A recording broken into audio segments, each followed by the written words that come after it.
বল্যাচর গ্রামে আসলে উঠতি বয়সের পোলাপান যে তরুণ যে ছেলেরা আছে এরা প্রায় সময় যা শুনছি আর কি মানুষের কাছে যে ঘরের চালে প্রায় সময় ডিল মারতো। এই বিষয়ে প্রতিবাদ করতে গিয়া পাপ্পু নামে একটা ছেলে ছিল, মানে পাপ্পুরে খুঁজতে আসছিল আর কি। পাপ্পুরে যখন পাইছে না, পাশাপাশি শুভ জিজ্ঞেস করছে যে তাইলে তোমরা এত রাত্রে এনো চিল্লাচিল্লি করতেছো কেন। শুভ জিজ্ঞেস করার এক পর্যায়ে ওরা ক্ষিপ্ত হইয়া শুভরে হইলো আঘাত করছে আর কি। শুভরে উপর্যুপরি মানে কয়েকবার গলায় মাথায় আঘাত করাতে ছুরি দিয়া সে চিকিৎসার জন্য হাসপাতালে নেওয়ার পথে রাস্তায় সে মারা গেছে। আসলে এই সমাজের এরকম এই যে কিশোর গ্যাংয়ের অনেক পোলাপান আছে, উচ্ছৃঙ্খল পোলাপান।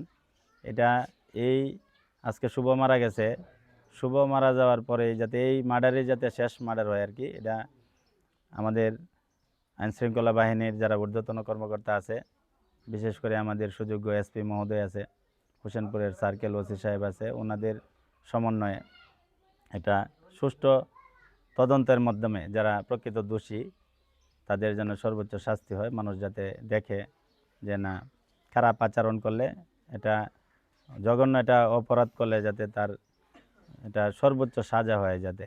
এটা আমি এলাকাবাসীর পক্ষ থেকে, আমি একজন জনপ্রতিনিধি হিসাবে, একজন সচেতন মানুষ হিসাবে এটা এলাকাবাসীর পক্ষ থেকে, ইউনিয়নবাসীর পক্ষ থেকে প্রশাসনের কাছে দাবি জানাচ্ছি।